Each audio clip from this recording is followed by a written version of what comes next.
Black literature. Please allow me to welcome Miss Latoya Brown to WLJS Studios. Hello, good evening, and I'm here and ready to talk. Hello, Latoya. It is such a pleasure to have you here. And allow me to introduce two not brand new, but two familiar faces to the Late Night with Ed Moore III show. Late Night with Ed Moore III regular, Miss Sierra Tillman Garner, as well as Miss Ninma Seshi. Hello to you two ladies. It's such a pleasure to have you back here on the show. Sierra Garner. Oh, excuse me, Sierra Garner. She wanted me to make sure that Sierra Garner. Sierra it's always Garner. Great to be here. It's such a pleasure to have you. And hello, Ninma. Same here. It's great to be here again. It's such a pleasure to have all of you here to discuss the African American race.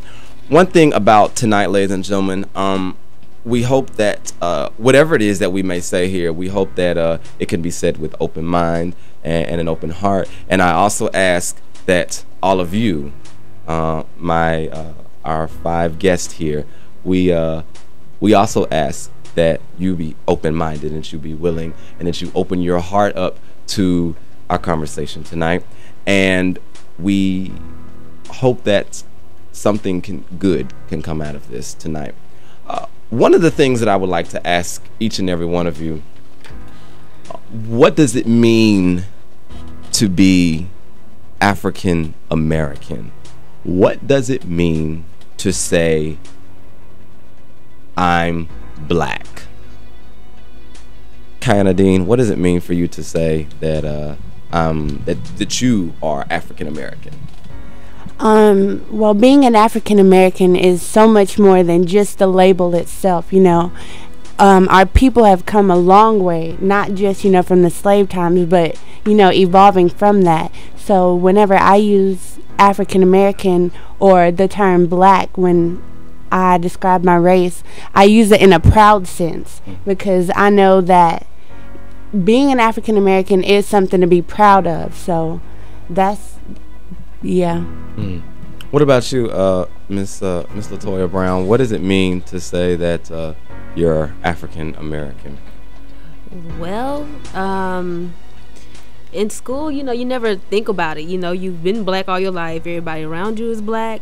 And I guess now, looking back on it, you know, it's saying that I'm black and I'm proud of myself and I'm proud of my grandparents and I'm proud of my mom because we've come leaps and bounds from 40, 50 years ago.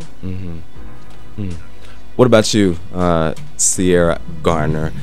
Please tell our audience out there, for you, what does it mean to say that you're black, that you're African American? For me, it's definitely proud and it's honor. I mean, when you think about the African American community as a whole, we're very strong and we're tenacious and we never give up, and those are qualities that I have in myself. And so for me personally, I just see it as I'm strong. When you say, I noticed that a few of you said that you're strong. Are you strong because you're African American or because you're black? Is that what you mean when you say that? Or is it just saying that you're black or saying that you're African American makes you strong? Which one is it?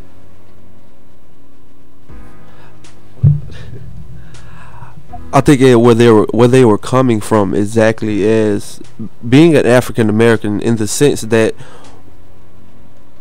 coming up, the upbringing of an African American is to be strong, is to be more so. You have a long way to go. This is just the beginning. It's going to be a long road ahead. Where you want to be, it's not going to come tomorrow. You have to be strong, and you have to have intestinal fortitude to make it to that next day and the days going forward. And I believe when they say that they are strong, that means that they were brought up to not break down during the hard times, to not just give up, to keep fighting for what they believe and move forward. Let me ask you all this. Growing up as African American men and women, what were you taught about? What were the things that you were taught about being black? Your parents will say things to you such as a black person, this, that, and the other. What are some of the things? I'm curious to know some of the things that your parents told you growing up about being black children or black people in the United States.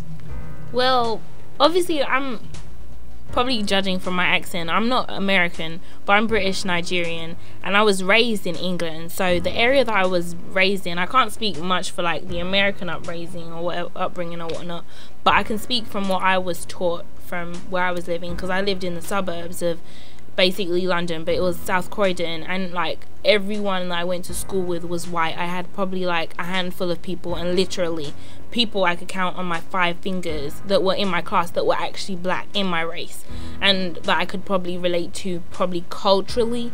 But my parents taught me basically to look beyond that, in terms of like, you know, try not to always look at your skin as something that's like, oh, I am black and I'm this and I'm that, and that sticks me out, but rather use it as a way to strengthen myself, I guess, in terms of, she would tell me, Nema, you have to work 10 times harder in class because you're probably not expected to do as well. And it's not, and she never said it in a meanful way or out of malice or anything to judge my teachers, but it was because in the real world, it's not going to happen as you think it is. Not everyone thinks on the same level as you, or thinks that everyone is on the same level. You have to work 10 times harder because you're not expected to do as well as other people. And I don't know, to just embrace who I was. I never really thought of that whole light skin, dark skin thing until I really came here. But let me ask you this: the fact that you said that you're expected to do better because people don't think that you're going to do as well. Did your parents tell you all those same things too, about you have to work 10 times as harder as African Americans or as dark-skinned people living in the United States? Well, you know my mother. Yes, I do. I'm very well familiar with your mother. Yes. Yes. Sierra Garner. Yes. You will not be the one. Mm-hmm. That's what she said. You will not be that one. Mm-hmm. She raised me, you know, you will have a voice. You have a voice. As long as you can speak it out clearly, you're gonna go places. And she raised me to have a voice and to be able to get my point across correctly. So I would say, you know, it was definitely along those lines, like, you know, you have to work 10 times harder, but it was more so, in a way of, you have a voice, and that's what you need to understand. Was when I was your age, or when your grandmother was your age, she didn't have a voice, and you do. So that was the main thing that she taught me when I was younger. Did you all's parents teach you the same things, to make sure that you had a voice and to be 10 times as stronger? Willie Hall, did your parents tell you the same thing? Well, being an African American male, it was already placed upon me, you know, from day one, and seeing,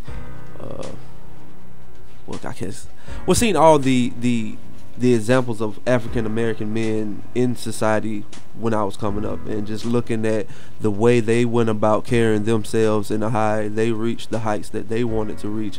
It was more so, it was work put into it. It was, you know, just everything, all the heart, the pain, the blood, you know, everything that they put into it to get what they were. And coming up from what was mostly a single parent home, which was my mother, she taught me a lot as to how and what I should do, how I should carry myself, how, you know, if I want to make a change. I will never forget this. My mother always taught me that if I wanted something, all you have to do is simply ask for it.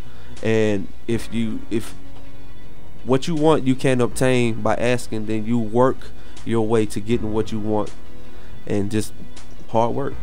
You know, one of the things I've always found interesting as far as the African American community is concerned, and not even just the African American community, every person, every race, wherever you come from, every person, they live their lives in the present based off what has happened in the past. They live their lives based off of history, based off of past experiences and based off what they've been told by friends, family members, and other acquaintances. Anyone with eyes and ears knows that it is no secret that the history of African Americans in the United States, anyone who's taken history class in elementary, middle, and high school knows about the history of African Americans, of black people in the United States of America.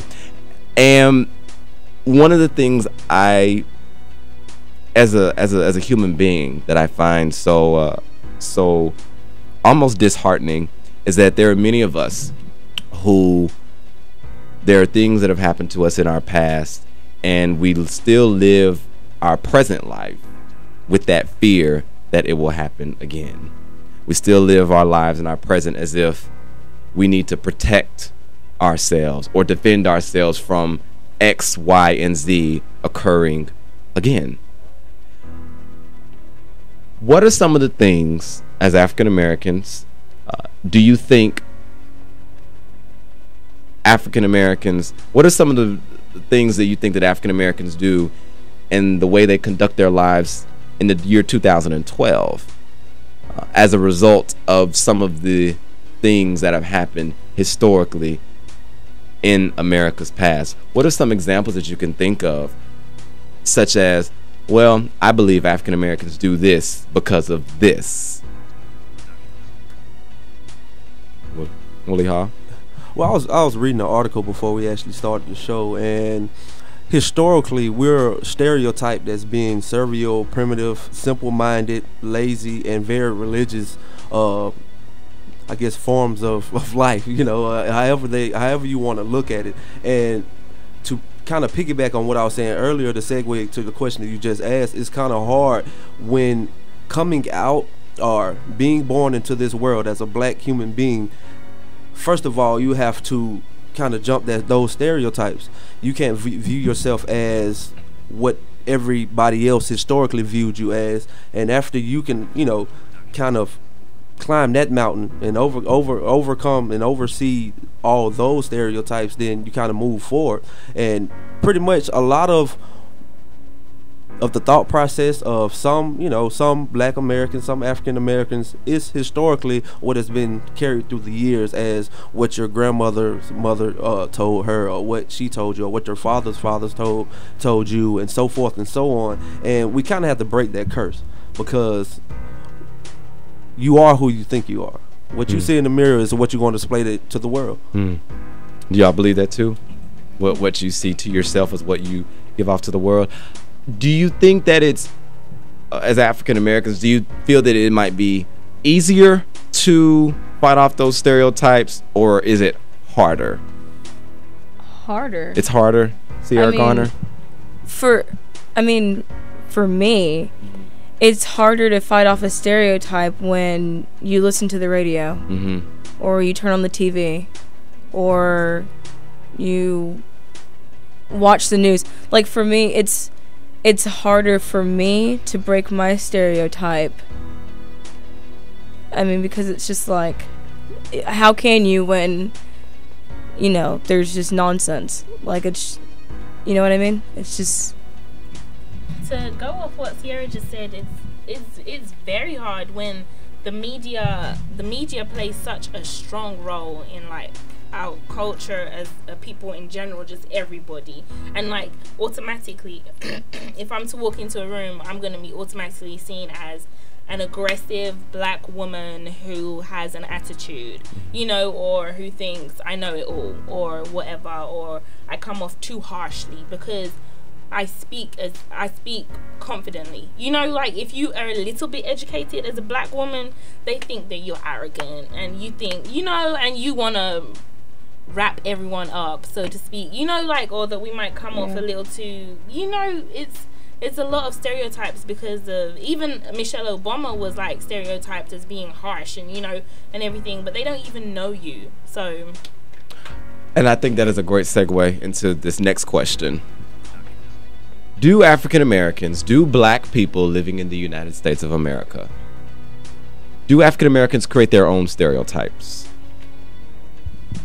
Latoya Brown? I think they more perpetuate the stereotypes that's already out there than create their own. I mean, because it's already been said, so it's easier just to go along with what's already been said than to create something new.